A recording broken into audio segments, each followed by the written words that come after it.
It's gonna be awkward. 2, 1. Welcome back, everybody. Welcome back. We're here. Get it. We're here. We're doing it. You're here. It's another week, and it's our time. You know, This is our time. It's a new week in a new category.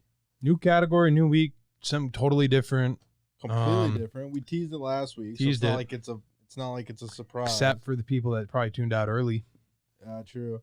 I like to think that we don't have any of those, but you know, you never know. Well, just based off of not stats, but averages. Yeah. You know, the average person doesn't watch the whole thing. Entire thing. Yeah. Unlike with the all the content from what we're going to be talking about next week is Marvel movies. People watch all the way through to the end of those to watch the little end credit thing. True. Yeah, they do. Yeah. They do a great job at that. I even suckered me in last night into watching a Marvel movie. Just to get prepped. And I don't want to say I wasn't excited to do this, but to do this week's episode. But like, if I'm being honest, like I'm just so new to the Marvel game, so I felt a little overwhelmed at first, just because I was like, you know what, dude, I don't know if. Well, there's a lot of real ones in the community of Marvel, I would imagine, and you definitely don't want to step on any toes. That's the thing. And you want to come correct and mind your P's and Q's. And I don't want to piss people off, dude. I know you don't, but and neither do I. The whole point of this is to just talk about, you know, the movies from our perspective, I think, and just to give some insight in, like, it's not supposed to come from us sort of thing. Sure. Because, you know, it really kind of snuck up on me one time. I think I was sick one day. It wasn't COVID. It was a few years ago. Yeah. And Thor was on Netflix. It was the Ragnarok. And I was like, dude, this is a hilarious movie. And then I went in and saw Infinity War was also on Netflix, so I watched that. I was like, all right, I'm hooked. So then Let me just start over. I started completely over, and then I started with Iron Man 1, and that was the only one I saw in theaters out of all the Marvel movies. Me too. Yeah, I saw it with you. We saw it with I think we saw it with the Fry family. Yeah. Shout I know. out to I think them. Wes was definitely there. Yeah, Wes was there, and I don't think know if the Lindsay whole- was there too. I think she just had her driver's license. She took us. That was probably what it was. That, but yeah, so we saw that movie, and then, God, dude, like, I just got out. I didn't really find it that interesting as a kid. Yeah, well, I can do me a favor and look up when The Dark Knight Rises came out. Dark Knight Rises. Or, I'm sorry, just The Dark Knight, not The Dark Knight Rises. I think I'm bad with. Pretty sure it was 2008. 2008. Okay, so same year as Iron Man. Yeah. I saw The Dark Knight first, I think, and as a teenager, like that definitely set the tempo and did the hold up. You were a Dark Knight trilogy guy. I get that. I had a similar thing. I'm going to talk while he's fucking fixing the screen, but I had a similar thing where as a kid I watched predominantly like Batman was my superhero. And then I love the Tim Burton Batman and the not so much the Schumacher one, but it's got a place. But anyways, yeah, so back to what you were saying, dude. Yeah, so my apologies. The Dark Knight set a really high standard because it was such a real movie, and I was playing a lot of GTA 4 at that time too, Liberty City. So like it just seems so, it seemed super realistic and relatable to where it's like, oh, dude, he's not even a superhero. He's just a rich dude.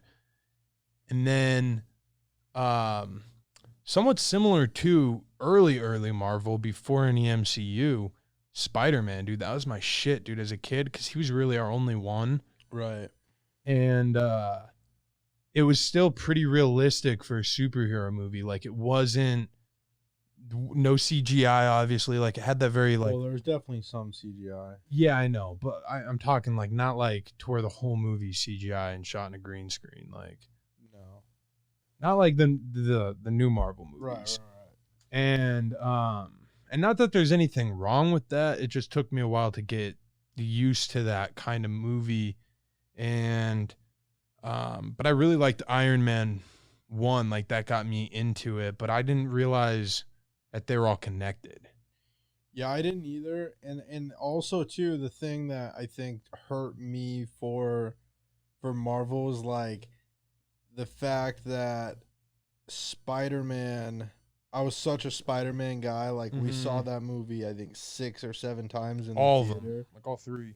But the first one when it first came out, I think we saw it like 7 Yeah, times, dude. dude. We had the costumes. We had the fake, Mimi would take us, the web blasters. fake web blasters. All the And- toys. Yeah, dude. So, but then they switched it to the dude from the Social Network, Andrew Garfield, Mm. and then it switched to Tom Holland, and I just didn't. I was not about to be on board with the latest and greatest. Being Tobey Maguire was Spider. That's our Spider-Man. Yeah. But Fast forward. fast forward, I got a new Spider-Man. You know, I mean, Tom Holland is 100% my Spider-Man. He does a great job doing it, dude. Like, he really is good at it. And like to the point of like, just real quick, because we're jumping way ahead right now, Yeah. talking about Spider-Man and Tom Holland, but like, I never read the comic books, but I feel like he's more true to the comic book character than Tobey Maguire was. Mm. I've never even read him. That's just the vibe that I get. But anyways, I hear ya. Iron Man 1 comes out, fantastic movie. Robert Downey Jr., it's like his come out party back into mainstream positivity, you know, because obviously he had some troubles and stuff like that, and got his stuff turned right around and literally became Tony Stark. Yeah. And like from 2008 until now, I think he still like embodies that character. Like, in a lot of ways, it seemed like what happened to Johnny Depp with Pirates of the Caribbean, kind of like Yeah. straightened his life out a little bit. But I mean, Johnny I Depp's still don't know fucking if- weird as shit. But He- at least I think. he's definitely weird, but he's been going through some issues with his chick, his ex chick. And she cut his finger off. All right, well, I don't know if that's a good enough. Fucking messy. But you know, like being the pirate and being Drunk a lot. being Tony Stark, you know, like those are two very iconic roles. Is my point Yeah. that they got to run with for a while. Made a owned by lot of Disney. money from Disney. Yeah. Both of them. But yeah, dude. So Robert Downey Jr. takes on Tony Stark. Jon Favreau directs and is in it. Who is obviously a brilliant writer and Actor, director, producer. He everything. does all of it. Yeah, and the first one though, basically the premise of the story is that Tony Stark owns this or is in charge of this weapons company that his dad founded, and he's got this business partner named Obadiah, who's the dude from Big Lebowski. And Tony finds out that they were dealing weapons to terrorists, so he stops it or tries to stop it, and there was a hit out on him, and they tried to kill him with his own weapons, gets shrapnel clogged in his heart, almost dies.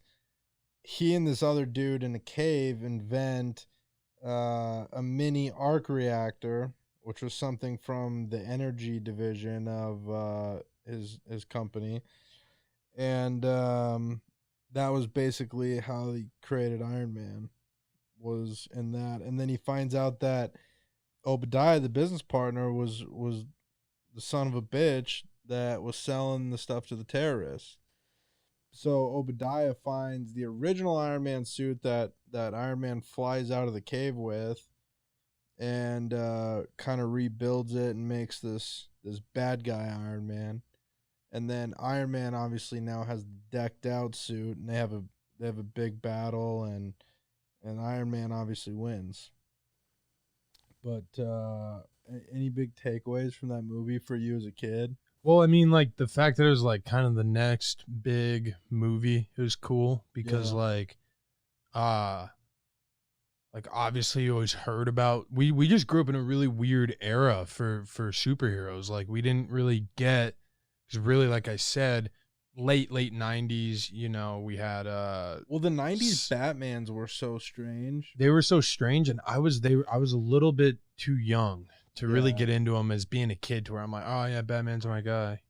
Well, but even for me, who Batman is my guy, like those movies, I don't feel like were even set in the '90s. Like it was just, it was Very a old weird, it was feeling. a weird time period that like sort of just existed in that And then universe. Superman too, like Superman, yeah, he's just an alien, basically, that flies around, and I mean he's cool. I don't get me wrong, dude, he's cool, but like there's not really a time period that's well, it didn't super really come associated. out though, like when you're a kid to where like it's something hype in the media, in the mainstream, where they got all the shit for it, like. They had a couple bad Supermans too. And dude, those games, those Mm-hmm. Spider-Man games, dude, pick any of them, dude. They were fun as shit, dude. PS1, PS2, dude, you name it. Like Spider-Man was cool, but then Iron Man came out. I started to get a little bit older, well, more in like the teen phase. So like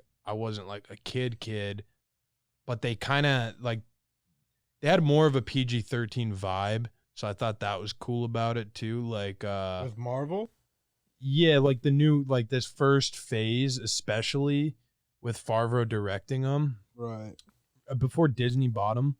Uh, it just cool music. I mean, they all have cool music, but I think yeah, dude. Tony Stark, it was just cool. Like Iron Man was cool. I was excited, and I actually did see. I saw Iron Man 3 in theaters, so I forgot to mention that when we were talking about this being the only one we saw in theaters. I saw it with a girl I was dating in Colorado when we were living out there, because that's when it came out. And then Iron Man 2, I watched when I was sitting on my ass fucking with knee surgery. So I was chomping at the bit for all Iron Mans. Well, what's crazy is, like you said, you didn't know they were connected. Neither did I. Well, I knew Iron Man, you know, 1 Well, was connected to 2, obviously, so I stuck with that right, series. but you didn't realize that it was connected also into like the one right after Iron Man 1 was Incredible Hulk, which came out in the same year. Which I still haven't seen. Me For the neither. record. I haven't seen that one. That's the one I haven't seen. And my hang up with it is that like there it really doesn't tie too much into the overall storyline from what I've gathered on various, you know, bulletin boards regarding the MCU and stuff like that I belong to. Um you know, so I haven't seen it. Yeah. But Ed Norton plays the Hulk, and obviously that's his only Marvel movie that he Yeah. did. So Because you got whatever. Ruffalo. Yeah, now we got Mark Ruffalo who does a fantastic Hulk, but hasn't done a solo movie with Ruffalo as the Hulk. Yeah, I'll be Which I curious to see if find they do. interesting. I think they're gonna do like a show or something. I saw. I don't know. Like a doctor, maybe. I don't know what they're doing, dude. I saw that too. But anyways, moving on from Incredible Hulk, Iron Man 2 came out after that, and that's where it was kind of like hook, line, and sinker for a lot of people, at least into the Iron Man series, because you got the second movie where now everyone knows who Iron Man is, you know who Robert Downey Jr. is, and you know that they're basically one and the same. And they're both like they're cool. Yeah. So, you know, that comes about, and in that one he had to deal with Mickey Rourke, who's a scary son of a bitch in that. He's whipping around those Doc Ock legs. And Little whips. so he had to deal with that guy who was the son of a disgruntled business partner of Tony's dad, Howard, out of Stark Industries. Yeah. So that was that, and meanwhile, the government's trying to force Tony to sell his suits. So that's a big deal there. Any other takeaways? I mean, that one was I don't know, man, because that one that one didn't move the needle as much. No, and it didn't for the majority of the real fans. Yeah, too. Like I know they're oftentimes critical about that one. I thought it was funny because I liked the other dude, Sam Rockwell. I think he's really funny, and he brought it in that movie, I thought. And then also too, the Monaco Grand Prix is like in the first part of that movie where they're racing in the Formula One, and that's where like the first battle where Mickey Rourke comes out chopping up the Formula One cars. I think that's really cool imagery, just because I really like that scene of like Monaco's really pretty, and then that racetrack's really cool. So. One just such a hostile scene too. He's whipping that around. Like, what the fuck's gonna happen? happen? Dude, but that was also where we saw how cool. Like, obviously, we saw how cool Iron Man was in Iron Man 1, but then in Iron Man 2, he's got a suitcase armor. Like, he's taking his Iron Man armor on the go. Jon Favreau and his girl Pepper Potts just roll out in the rolls, middle of the racetrack, and they're like, here's this briefcase, you know, and just Iron Man. Yeah. So that was cool. That was cool. What was right after Iron Man? Thor. Okay, it took me a long time to see that one. Me too. I just saw Thor 1. I actually saw Thor Ragnarok before I saw Thor 1. Oh, really? And dude, Thor is one of my favorites, you know, like of all time now, I would say. What do you think? Yeah, I would say so too. Well, I think Hemsworth did a good job of being of making that role somewhat cool and funny, rather than being like super serious and kind of Viking-y, to where it's like right, and that's what you think when you look at like the comic book Thor. You think like, dude, this guy's a boring guy. He's just like God of Thunder, you know, he's lighting people up. He's like Superman for Marvel. Yeah, but just a dud, you know, like takes the rules super seriously. Yeah, dude, that's not what you get, obviously, out of Chris Hemsworth. And dude, the movie, they spend a lot of time on Earth in that movie. Like, obviously they have their own planet and shit, Asgard. But Asgard, I said. And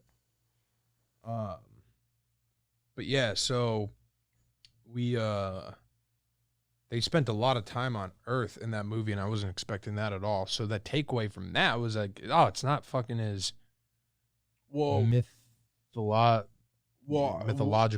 One of the coolest things about Thor and the whole Thor series is that it's the only superhero that I know of that's actually a symbol of some cultural mythology.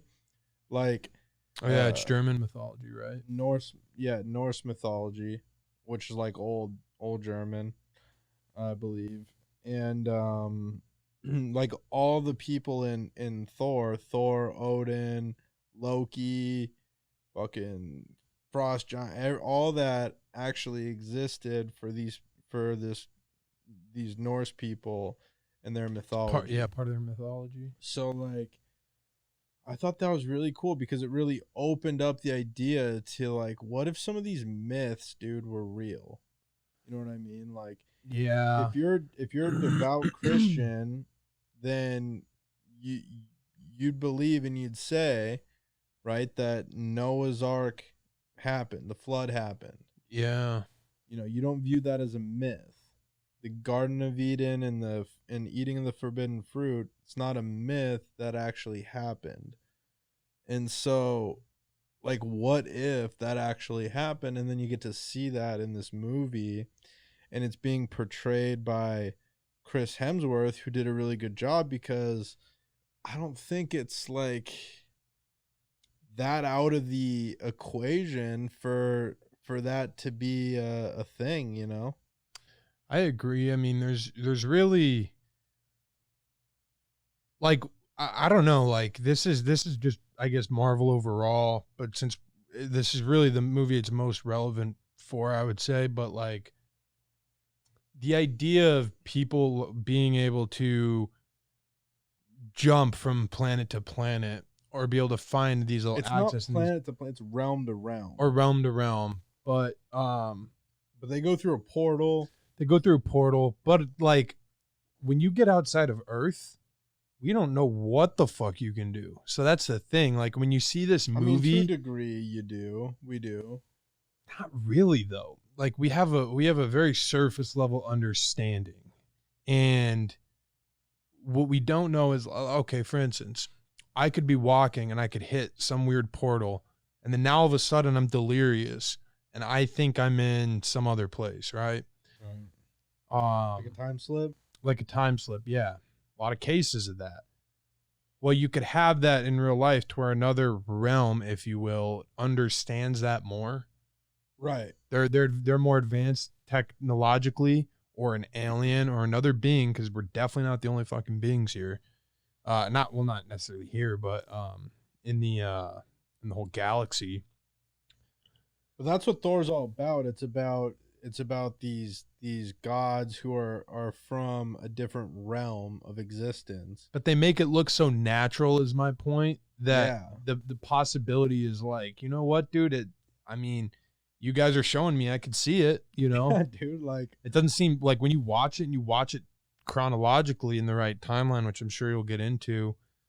Well, I like watching it in the timeline that we're going into. That they came out. Yeah, I that's how I watched it. Even though I waited until whenever last year to watch them all, I still went in the order that they came out as opposed to actual chronological order.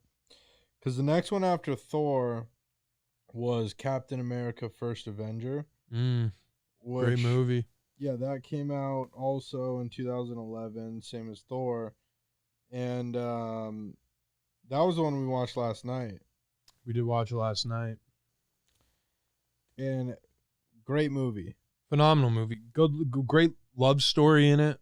2011 was a really cool year for Marvel, because it was a really mind-opening 2 movies with Thor, the first Thor, and Captain America. I would agree. Just with the idea, like, as someone who didn't read the comics, didn't know the story going into it, it was just like, oh shit, dude, this is what you guys are up to. this is what. All right, dude.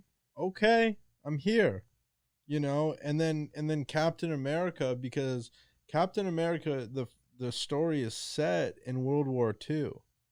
Yeah, and like they're actually talking about Nazis. They're actually talking about Brooklyn. Nazis are already, like that's already a part of our history. Yeah. And so like there was a lot of shady, secretive shit that was going on in Nazi Germany. Yeah, well, there's no way that movie wasn't based on, like, very, very, very based on some probably real shady shit that someone had to have known. Well, yeah, just based off of some assumptions, something. Like, I don't know if it's based off a true story, but like, I'm not gonna say that, but I'm gonna say like outside of the I'm obviously there's the Marvel embellishments or like the superhero embellishments, but like the thought comes from something. That's what I'm saying, yeah.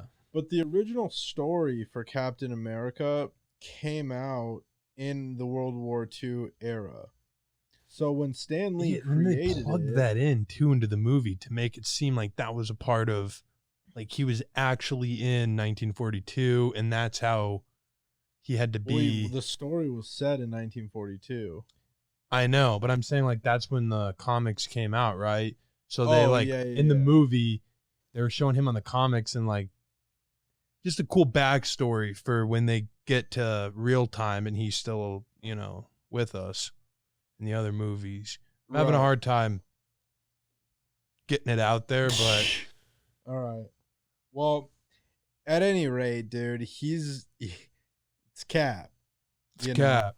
And the Nazis have this secret science division of their camp called Hydra. And basically it's basically the SS, you know, of real life.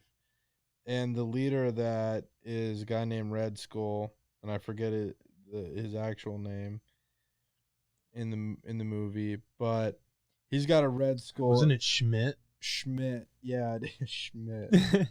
And he's got this. He was injected with the same powers that Captain America was, but he's a bad guy in his heart. Yeah, so they were saying like whatever you are at heart, it turns you more. If you're fucked up, turns you more fucked up. If you're good, it turns you better.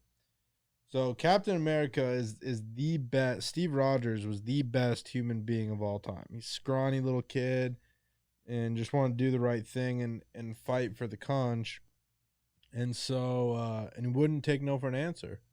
Got his shot finally. Got his shot, got some steroids. You got both shot. Well, you got a shot in the army, and then you got a shot you know, that got him to the dance. Got him that big boy, dude, that swole. Got him Peggy. And got Peggy. But yeah, dude, so then he fights Red Skull. The Tesseract, those introduced in that movie. That's a big takeaway. And then Howard Stark, this was something he was in cool. that a lot. Yeah, Tony's dad from Iron Man, Howard, is in the Incredible or Captain America. And the Incredible Captain America. The Incredible Captain America, dude. They're all blending together. So I thought that was really cool, dude, because that's the first time where it's like we got multi-generational connection. Yeah.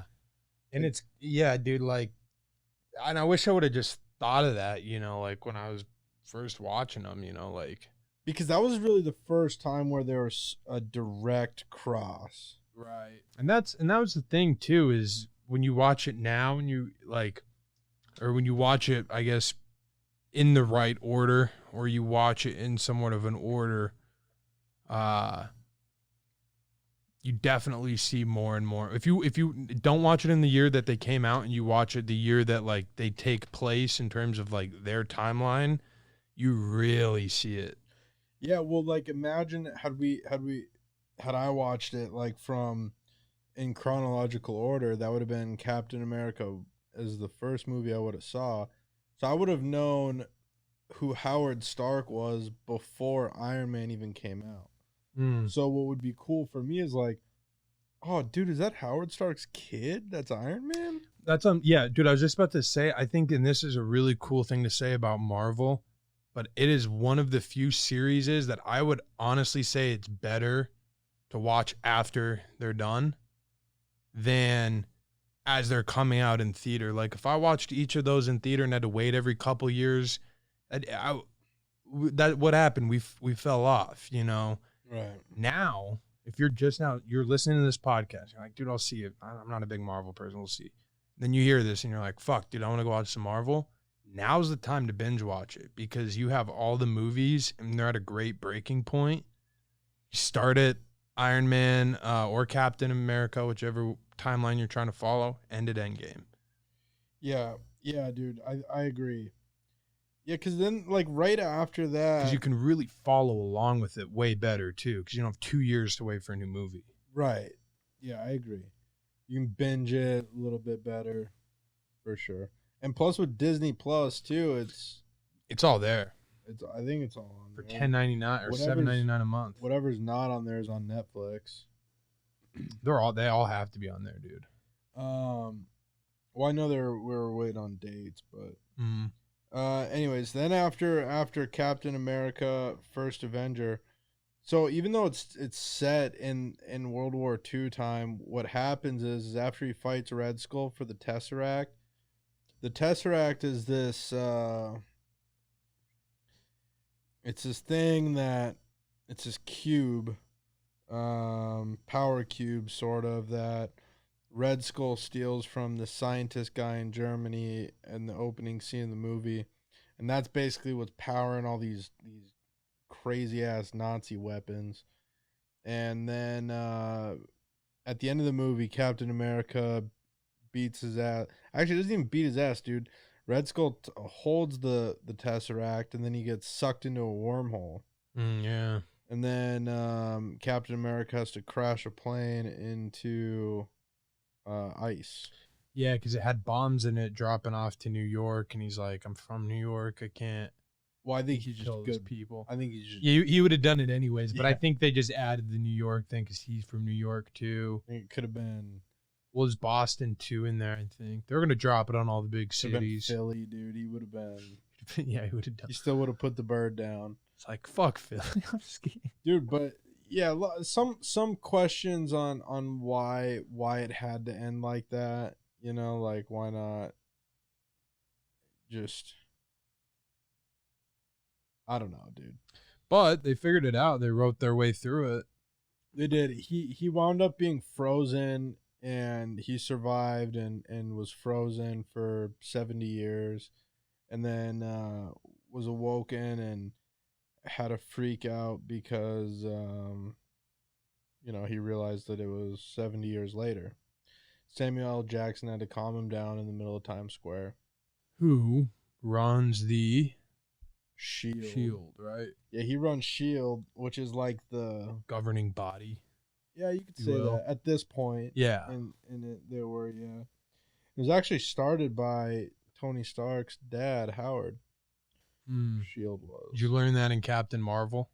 'Cause I haven't seen that. I don't know when I learned that. No, probably. I don't Just hope remember. I didn't Dude. miss it.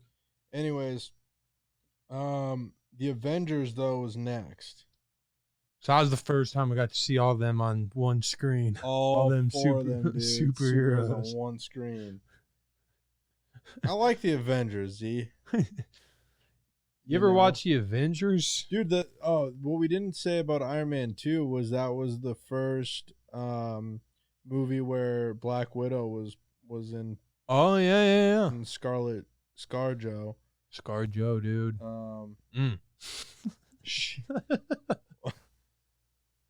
I mean, so it's not that kind of show, dude.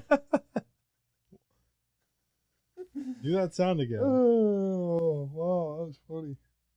Yeah, dude. Oh. ScarJo was Off the molly, I'm sweating, dude. That is funny.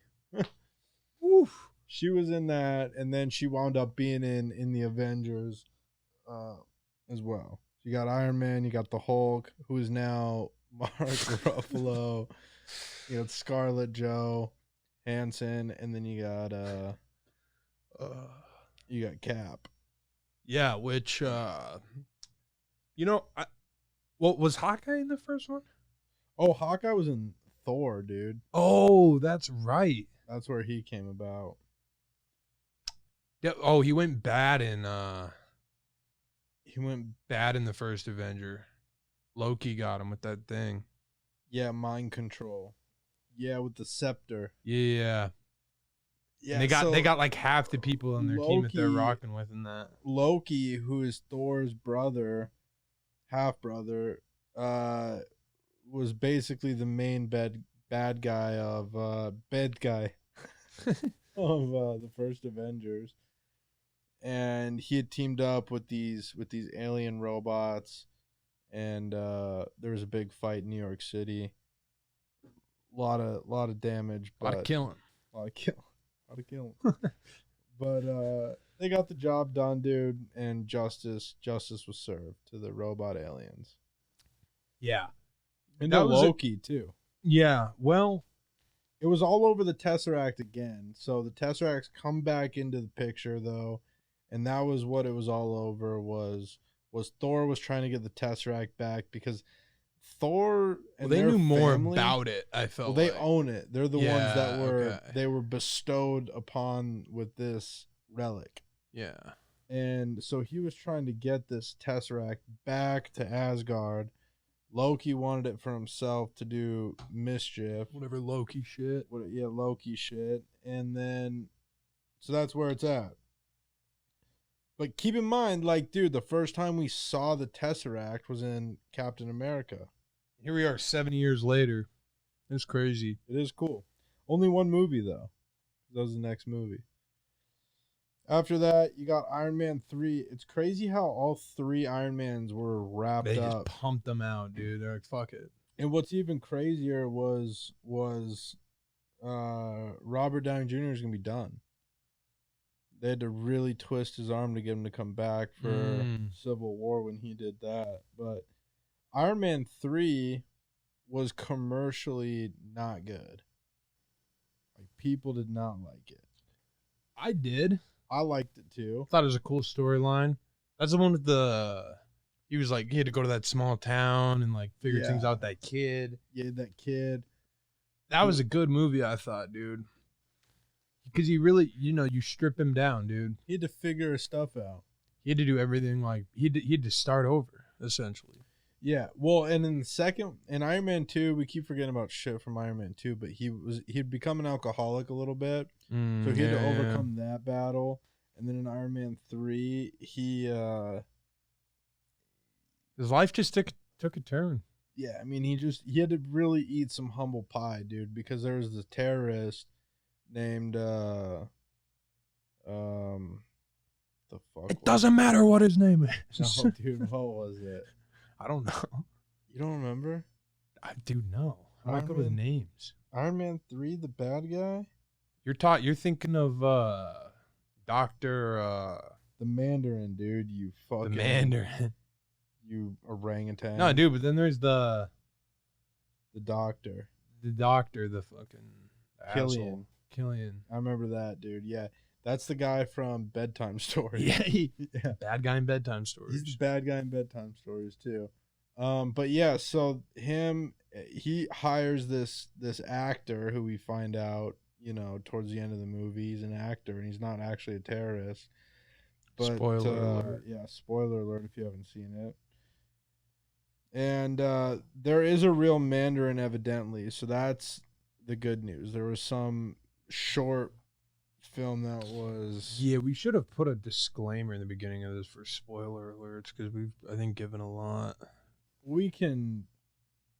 It's been a year since... It's been a lot of years, but like, I was just saying, like, if no one's ever seen it and they're like, well, fuck, like, I was hoping this was going to get me in on it. And now I don't think they care. I think they're telling me.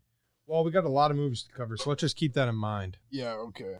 Just don't give away the endings, don't be a dick. No, we're not. But I'm just saying, like, some sketchy stuff happens. Pepper Potts almost dies. By this time, Iron Man 2 has, like, he's got, like, 40-something suits. And they're all AI. Remember that? I do. They have that big battle on the docks. Do you just want everyone to know that you've seen it? What? Giving away the end. I'm not giving away the end, dude. That's I'm just the end. saying that's like a big part of it. Is it? No, he was working on his, he was set. I just said they didn't fight, obviously. But with Pepper, I just said sketchy stuff happens. Said she almost died. That's a big part of it. Dude, not really. She almost dies in the first one too. Yeah, but it was different, dude. They didn't have that same. Oh, you guys just have to watch it.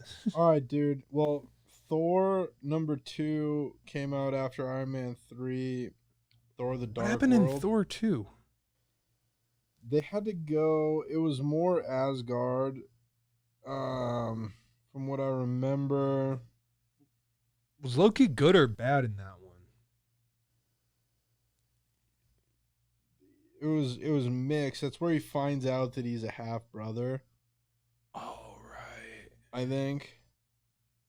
Is it? No, I don't know because I feel like they were good for a little bit. That was the first one. Oh, wait. He's a half brother. Yeah, because then he turned, and then that's when he's like, "Oh fuck it, I'm just gonna go get the Tesseract." Yeah. Oh, this is post. That's what it is. This is post Avengers. So he was in prison for those Earth crimes is what they call it. and but then there's issues on Asgard, and so then by the end of it, Thor and Loki have to team up and you know, defeat the dark elves. Yeah, that's right. I remember that now. That one was good. I always thought what's cool about Thor is it's pretty relatable for the most part. They're brothers. And I definitely could have gone down a Loki route as a kid, dude, if I didn't straighten my shit out. I could have turned into a little Loki, You're right.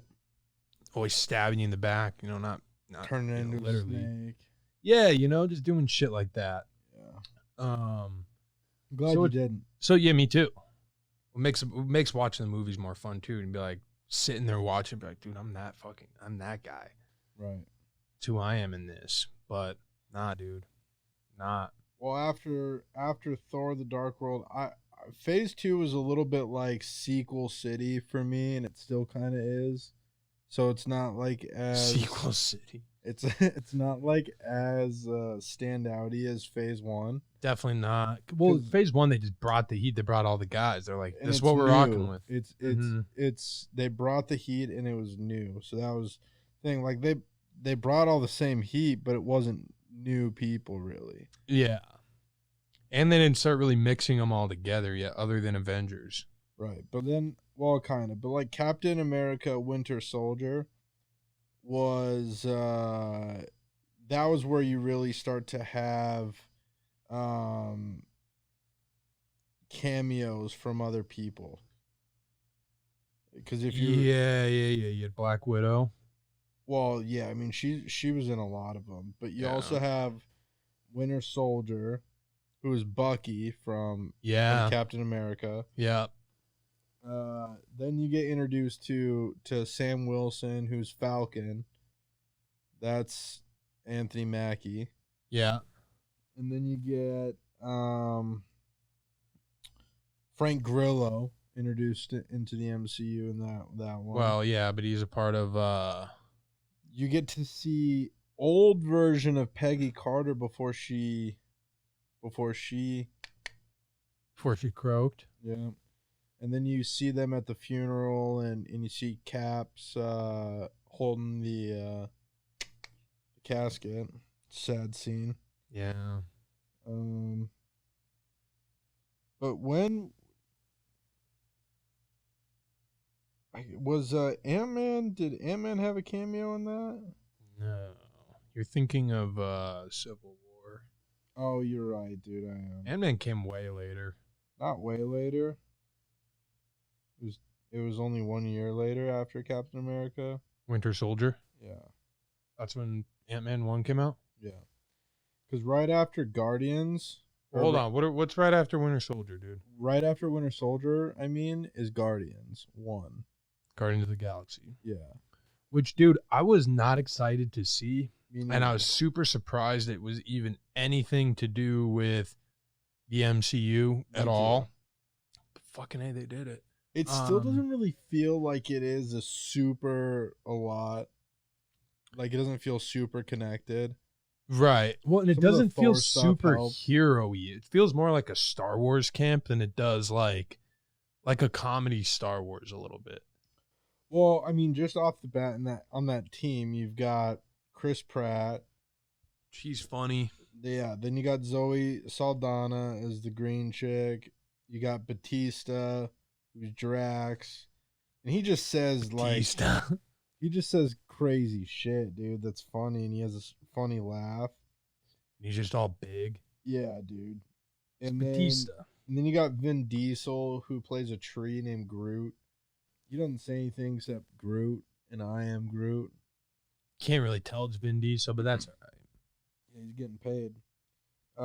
Bradley Cooper's Rocket. He's a raccoon. Raccoon. Or no, the rabbit. Not rabbit. Yeah. But yeah, dude. So that's that's a cool movie and one of the best soundtracks of any movie. Yeah, great soundtrack and super cool too. Like, oh, dude, forgot about Kurt Russell. Well, that's Guardians 2. He's on the first one too, where he's driving. No. But Guardians 1, the premise of it is that Star-Lord, Chris Pratt, is a young kid and his mom gets brain cancer and dies. And then as he's crying leaving the hospital, he runs out of the hospital, gets fucking abducted by Yondu. by Yondu, dude. Yondu's got a red mohawk and he's blue. Yeah. And Yondu will crack you up. He's always whistling. I don't know if it was red to start, but his mohawk. But like orange. Yondu's got this arrow, dude, and he whistles it around. And it's hilarious, dude. And he just snipes people with it. And but yeah, Yondu kidnaps him, raises him, and basically teaches him how to be a thief. And then that's his backstory, and that's really the only one whose backstory you get a tremendous amount of. Like, that's super detail, important. Yeah. And so yeah, that's that. Then he winds up actually. Well, you get the green chicks. Over time. Over time, yeah. But like, they meet up with. I don't know how they all come together, dude. But they all come together and form this band of Guardians. They didn't like each other at first. There was really a lot of. I think they're all fighting for something, and then they all end up being like, join the team. Yeah, dude. It was a really great movie, dude. Great movie. And a great soundtrack. And it hits you, dude, emotionally, like at the end. Mm-hmm. Groot, dude. Groot. After Guardians 1 is Avengers Age of Ultron, which is where you got more robot issues. This time it's from Tony Stark's AI, basically protection of armor over the world. Yeah, I remember that now. He was worried that there was going to be another robot alien invasion, and so he created Ultron, which was this sentient AI to be able to protect us from that sort of a thing. Ended up wanting to destroy the whole world and then repopulate it with AI, which is everyone's fucking nightmare. You know, and like that, just the concept of that right there isn't that far-fetched in the sense that so many people are already stressed out. Yeah. That technology is going to take over the world someday. Yeah. So. Yeah, that's a realism right there that's brought in. Yeah, I mean, aside from that, it's a cool movie. You get the band back together for the second time. Guardians weren't a part of it, but everyone else was. No one knew that one. Everyone else was. Cool movie. It was a good movie. Oh, you know who you get though? It's not one of my most memorable, if I'm being honest. I'm having a hard time like remembering all the scenes for it. Me too, but well, that's the one where they had the floating city, dude. By the end, because the AI had taken that city up and dropped it down, and all those people died. I'm just trying to think of like the main. It basically served as the premise for Captain America: Civil War. Oh, right. Because everyone started to blame each other. Avengers. Yeah. And then each other, yeah. But the public started to blame the Avengers. But in Ultron, though, we got introduced to that chick that's got the mind control. And the brother. And then her brother, who was Quicksilver out of the X-Men camp. And due to, like contract issues with Fox, I believe they couldn't get full rights to the X-Men. Now they have acquired them, I believe, but that sucks. I mean, they killed them. I know, but he was in he was in X-Men movies as a different actor was playing him. Evan Peters, the guy from American Horror Story. So I don't know. Anyways, after that, Ant-Man comes out, That's in 15. Which that's a sleeper movie, dude. I'm a huge Paul Rudd fan. I'm like, dude, I don't know. I don't want to see this bullshit. And then watched it. Great movie, dude. Funny. Good storyline. Paul Rudd's just Paul Rudd.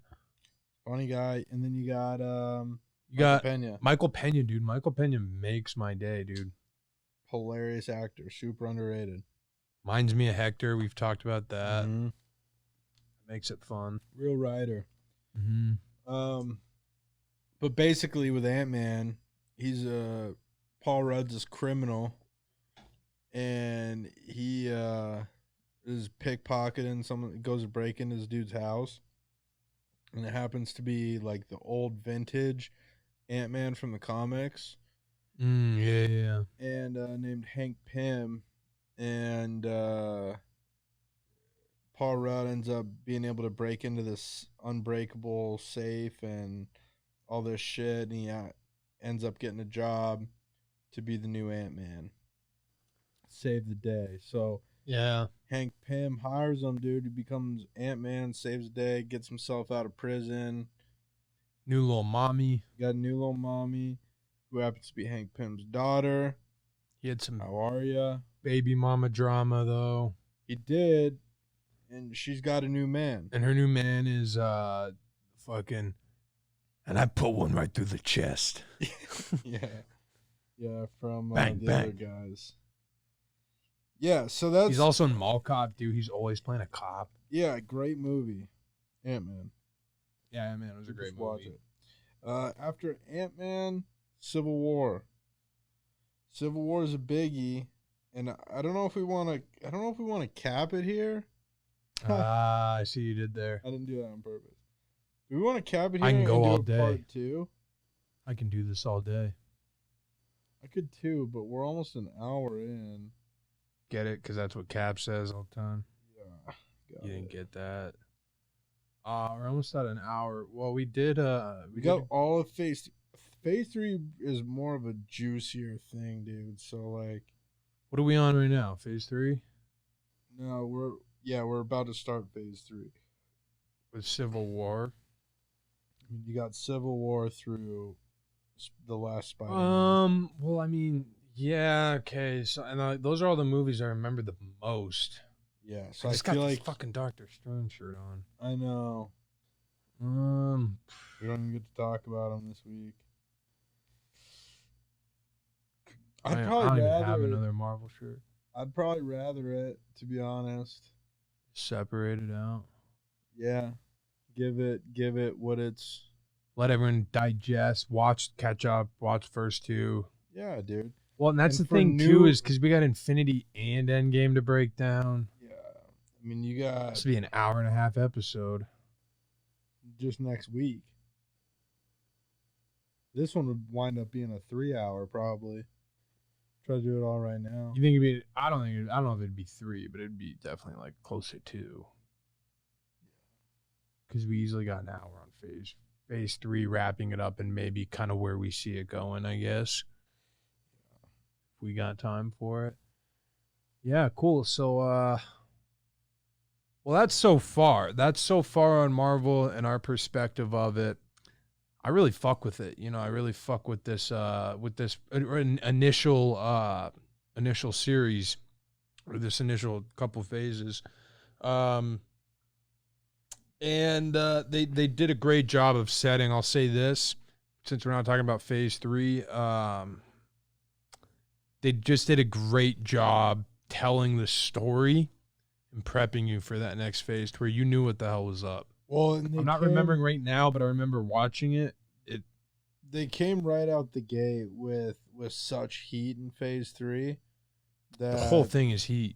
Yeah, so it really pumped the blood in and all that. And like even rewatching it after the fact, like we did, because again, we don't really know what it was like as it was going on because we just weren't into it. But going back through it, like I said, you got Sequel City in phase 2, except for the Guardians Just adding a little bit more of the story. Yeah, just adding the context. So it's important. You still got to watch it, but it's not like you don't turn on a phase 2 movie just cuz. I don't feel like. Yeah, that's true. That's true. But anyways, dude, that's it for phase 1 and 2. Yeah, that's it for this week, and We'll catch you next week. been surprisingly fun to do. I'm glad, dude. I'm glad you're having fun. And yeah, let's kill it next week, dude. All right, man. All right. I was gonna do our sign off for like next week, but don't we usually do that in a separate I mean, we're doing it as a part 2, so I don't know if we even need to do it. well, hey, next week we're doing Okay. Hey, next week we're doing Marvel Phase 3. Stay tuned. Enjoy it. Or enjoy this week. Dude, you threw me off, man. No, this is fun. This is all great. We can edit it. It'll be fun. For those of you just tuning in, I'm Jay. I'm Z. Together, we're Jay-Z. Chia. Ho. Ho.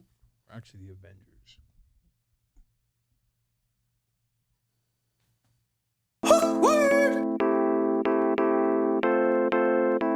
It's gonna be awkward.